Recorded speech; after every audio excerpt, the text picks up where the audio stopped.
26 ವರ್ಷಗಳ ನಂಬಿಕೆ, ಲಕ್ಷಾಂತರ ಸಂತೋಷದ ಮದುವೆಗಳು. ಕನ್ನಡ ಮ್ಯಾಟ್ರಿಮನಿ ಡೌನ್ಲೋಡ್ ಮಾಡಿ.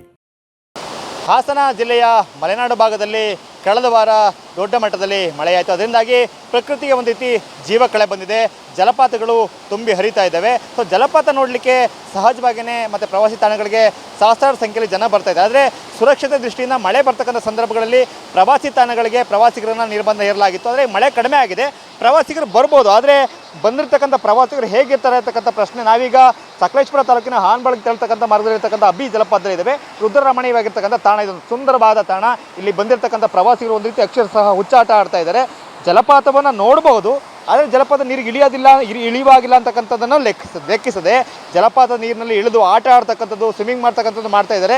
ಕೇವಲ ಒಂದು ವಾರದ ಹಿಂದೆ ಕೊಡಗು ಜಿಲ್ಲೆಯ ಮಲ್ಲಳ್ಳಿ ಫಾಲ್ಸ್ನಲ್ಲಿ ಇದೇ ರೀತಿಯಾಗಿ ನೀರಿನಲ್ಲಿ ಆಟ ಆಡ್ತಿರ್ತಕ್ಕಂಥ ವೇಳೆಯಲ್ಲಿ ಏಕಾಏಕಿಯಾಗಿ ನೀರಿನ ರಭಸ ಹರಿತ ಜಾಸ್ತಿ ಆಗುತ್ತೆ.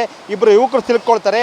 ಆವಾಗ ಅವ್ರನ್ನ ರಕ್ಷಣೆ ಮಾಡೋದಕ್ಕೆ ಇಡೀ ಜಿಲ್ಲಾಡಳಿತ ಒಂದು ದೊಡ್ಡ ಹರಸಾಹಸ ಮಾಡತಕ್ಕಂಥ ಸ್ಥಿತಿ ನಿರ್ಮಾಣ ಆಗಿತ್ತು. ಆದರೆ ಇಲ್ಲೂ ಕೂಡ ಅಂಥದ್ದು ಸ್ಥಿತಿ ಇದೆ. ಮಳೆಗಾಲ ಇದು, ಯಾವಾಗ ಬೇಕಿದ್ರೂ ಮಳೆ ಬರ್ಬೋದು ವೆಸ್ಟರ್ನ್ ಘಾಟ್ಸಲ್ಲಿ. ಅಂಥ ಸಂದರ್ಭದಲ್ಲಿ ಈ ರೀತಿಯಾಗಿ ಜಲಪಾತಗಳಲ್ಲಿ ಇಳಿದು ಆಟ ಆಡ್ತಕ್ಕಂಥ ಎಷ್ಟು ಸರಿ ಅಂತಕ್ಕಂಥ ಪ್ರಶ್ನೆ ನಾವು ಮುಂದೆ ನೋಡ್ಬೋದು. ಇಲ್ಲಿ ಸುಮಾರು 100 ಮೀಟರ್ ಉದ್ದಕ್ಕೆ ಒಂದು ಫಾಲ್ಸ್ ಹರಿತದೆ. ಅಲ್ಲಿ ಸಾಕಷ್ಟು ಜನರಿದ್ದಾರೆ. ಅಲ್ಲಿ ಸ್ವಿಮ್ಮಿಂಗನ್ನು ಕೂಡ ಒಂದು ತಂಡ ಮಾಡ್ತಾ ಇದೆ, ಯುವಕರ ತಂಡ. ಜೊತೆಗೆ ಕುಟುಂಬ ಸಮೇತರಾಗಿ ಜಲಪಾತದ ಮಧ್ಯದಲ್ಲಿ ನಿಂತಿದ್ದಾರೆ. ಎಲ್ಲರೂ ಕೂಡ ಬಹುತೇಕರು ರೀಲ್ಸ್ ಮಾಡ್ತಕ್ಕಂಥದ್ದು, ಫೋಟೋ ತೆಗೆದುಕೊಳ್ತಕ್ಕಂಥದ್ರಲ್ಲಿ ಬ್ಯುಸಿ ಇದ್ದಾರೆ. ಯಾರೂ ಕೂಡ ಸುರಕ್ಷತೆ ಪ್ರಶ್ನೆ ಇಲ್ಲ. ಪ್ರತಿ ಬಾರಿ ಇಲ್ಲೊಬ್ಬರು ಪ್ರವಾಸೋದ್ಯಮ ಇಲಾಖೆ ಪ್ರವಾಸಿ ಮಿತ್ರ ಇರ್ತಾಯಿದ್ರು. ಈಗ ಅವರು ಕೂಡ ಇಲ್ಲಿ ಇಲ್ಲ. ಅವರಿದ್ರೂ ಕೂಡ ಅವ್ರ ಮಾತನ್ನು ಯಾರೂ ಕೂಡ ಕೇಳೋದಿಲ್ಲ. ಅಷ್ಟೊಂದು ನಿರ್ಲಕ್ಷ್ಯತೆ ಇಲ್ಲಿ ಕಂಡು ಬರ್ತಾ ಇದೆ. ಮತ್ತು ಈ ಭಾಗದಲ್ಲೂ ಕೂಡ ಗಮನಿಸ್ಬೋದು, ಇಲ್ಲೂ ಕೂಡ ಫೋಟೋ ತೆಗೆಸ್ಕೊಳ್ತಕ್ಕಂಥದ್ದು, ಅಲ್ಲಿ ಒಂದು ಸುರಕ್ಷತೆ ಇಲ್ಲದಲೇ ನೀರಿಗೆ ಇಳಿದಿರ್ತಕ್ಕಂಥದ್ದು, ಆ ನೀರಿನ ನಡುವೆ ಮರ ಬಿದ್ದಿದೆ, ಅದರ ನಡುವೆ ನಡೆದಾಡ್ತಕ್ಕಂಥದ್ದು. ಕೊಂಚ ಹೆಚ್ಚು ಕಡಿಮೆ ಆದರೂ ಕೂಡ ಜಾರಿ ಕೆಳಗಡೆ ಬೀಳ್ತಾರೆ.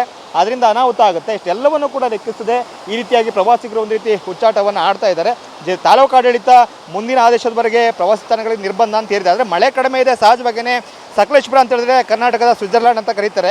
ಇಂಥ ಒಂದು ಸ್ಥಳದಲ್ಲಿ ಸಾಕಷ್ಟು ಸಂಖ್ಯೆಯಲ್ಲಿ ಪ್ರವಾಸಿಗರು ಬರ್ತಾರೆ, ಕಣ್ತುಂಬಿಕೊಳ್ತಾರೆ. ಅದೆಲ್ಲವೂ ಓಕೆ. ಆದರೆ ಈ ರೀತಿಯಾಗಿ ನೀರಿಗೆ ಇಳಿದು ಆಟ ಆಡ್ತಕ್ಕಂಥದ್ದು, ಸುರಕ್ಷತೆ ಇಲ್ಲದಲೇ ಫಾಲೋ ಮಾಡ್ದಲೇ ಈ ರೀತಿಯಾಗಿ ಇಳಿತಕ್ಕಂಥ ಎಷ್ಟು ಸರಿ ಅಂತಕ್ಕಂಥ ಪ್ರಶ್ನೆ ಸಹಜವಾಗಿದೆ.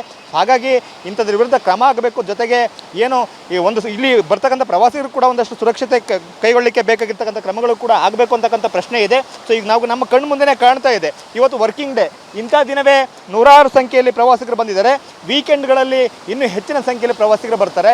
ಸೊ ಅಂಥ ಸಂದರ್ಭದಲ್ಲಿ ಈ ರೀತಿಯಾಗಿ ಬೇಕಾಬಿಟ್ಟಿಯಾಗಿ ಒಂದು ಬೇಜವಾಬ್ದಾರಿತನದಿಂದ ಪ್ರವಾಸಿಗರು ನೀರಿಗೆ ಇಳಿತಕ್ಕಂಥದ್ದು, ಇಲ್ಲೆಲ್ಲ ಬಂದು ಆಟ ಆಡ್ತಕ್ಕಂಥದ್ದು ಎಷ್ಟು ಸರಿ ಅಂತಕ್ಕಂಥ ಪ್ರಶ್ನೆ ಸಹಜವಾಗಿದೆ. ಹಾಗಾಗಿ ಇಂಥ ಸ್ಥಳಗಳಲ್ಲಿ ಹೆಚ್ಚಿನ ಸುರಕ್ಷತೆಗೆ ಆದ್ಯತೆ ಕೊಡಬೇಕು ಅಂತಕ್ಕಂಥದ್ದು ಆಗ್ರಹ ಸ್ಥಳೀಯರದ್ದು.